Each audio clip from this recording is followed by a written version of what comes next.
matindo kaka oganda pod nyaka wariwre gi jomoko to sani koro mano ok gima waf Charles wacho in winjo to waseriwre gi ji mang'eny chama mantiere mar ODM en chama no endo moriwre gi ji mang'eny e piny mangima gima Charles wacho en niya odwaro ni mondo mi watem walos mwandu kaka jokanyanam wadonje sirkal lenga wawati loso mwandu street Charles owuoyo for 10 minutes koro anyise ka winje kaso kaponi nawache maracho osiepna no in ng'ama riek koro winjo Charles wacho niya Charles wacho niya joluo nyaka los mwandu eka wakaw telo to mondo walos mwandu ni endi wanyalo sema kwa bedo e sirikal kata mantiere sani eka ngima dang lokre kwa se loso mwandu no ko wanyalo tiyo kode e kaw power. I got it very simple kamano. Kama differ gi Charles en ni mwandu ok los e sirikal kende namba 1 to namba 2 owuoyo gi miluongo ni accumulation. Kizungu mo bala accumulation ne mate moloko ne jowa masa modi poko ko winjo maber. Ni kizungu mo accumulation no endo en paro mo ma jomoko osebedo go Kenya ka endi ni ya mondo mi idhi mbele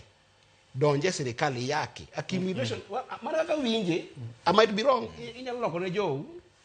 tamba loko ne jowa ka pare ni accumulation en a standard practice moseneno e all governments wanene kata mana Uganda iwinjo wanene gi ngato ni Mobutu Sese Seko Zaire ka Mobutu Sese Seko donjo modonje power moyako pinyno moloko obedo gi mono mako ji gore pinyno nyaka wuono kibedo gi paro mo ni sirikal en kamidhie mondo mi idhi yaki namba 1 en ni kichopo kanyo tichako yako onge kaka yako no konyo jowu mi pawani boloso no endo en ngada chiele ma yake modhi ne bundie emino ka kidhi kaka koro in Charles kata kidhi kaka ko in wuto mowuok Nyanza modonje sirikal masani wacho ni ko gidoja sirikal gin gi mor mo ne gi yako gini endi ibedo misumba kata slave mano ko kata mbaka kanyo ni you become the slave of ngamanie power no endo kaso koro jowu bedo ni gi dhier makoro kata ma right mar gi ongego no ko mbaka gi Charles giri by the way ka antibe ka chande mo wacho ni sani ndi kiwuok idhi dala wa Nyanza sani nitie jomoko ma ni gi dhier moro makata kidhi ni kode mbaka Charles no ko mbaka ni kodi kidhi ni kode mbaka timi ti inyise ni Adam na ko di mbaka kaka wanyalo chako loso kata mana njugu moro yusi kata mana yor kungo moro mondo mi los pesa idhi kama to ko bi winjo wach dino oyuto mondo mi siling 100 mondo dhi tiende ni right mare kaka dhano ose lose nikech poverty ma entiere gocha koro formula mo wuoye kaendi en ni formula mane madimi walos mwandu to wan kaka jo ODM we believe ni onge kaka formula ni nyabiro ni in ka jomoko yako sirikal tineno ni we awach di timbe na mabeyo matimo ka oganda gi justice ma believe gi gik mabeyo ma believe agbol pi adha yak kodgi aboloso gi bang'e nikech kwa wacha dieri sa montire ka ndi Charles nikech sacrifices mana joma chaka ka ogingo dingo otimo nikech sacrifices kaka mana jakomo otimo the Luo as a community are better off maloyo kaka ne gintiere 1963 to bende piny mar Kenya ni endi is better off maloyo mar kaka ne ntie 1963 adwa mi kuom example wach mar devolution masani okel ka endi ni endi tero pesa e kor gwenge masani endi gwenge ma Nyanza kende yudo almost 320 billion nikech sani endi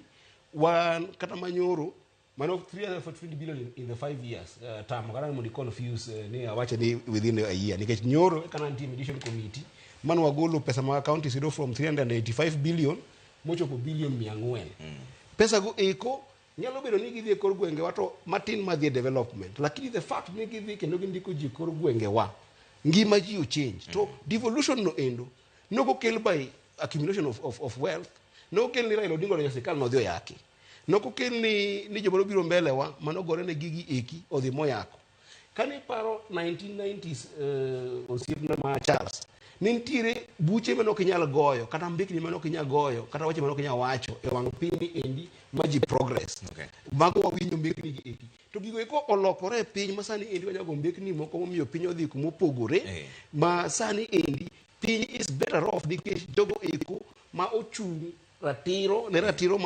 ma mar oganda duto te e piny mangima. Emomiyo To koro katieko wawatiek kaendi gimogik ma ada wacho en ni kidhi e sirikal ni idhi yako nyaka ipenj niya ang'o momiyo joma ne sirikal go yeko. Giyako nikech gikawo osuru kuom japiny.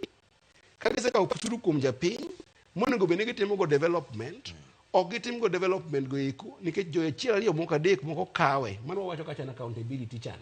Ma onge accountability mar ang'owa mar pesa ma jopiny mitiyogo ineno. Koro iyudo ka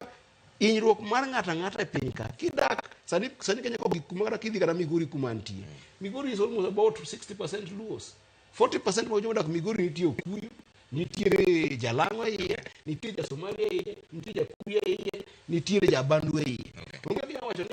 ni Nyanza no endo en kar joluo kende. To nitiere kata joluo bende modak Nairobi ka, modak Central, modak Kiloso. To gombaka ni sirikal jomoko yake, jomoko tiyo gi tenders manono ma iketo kembni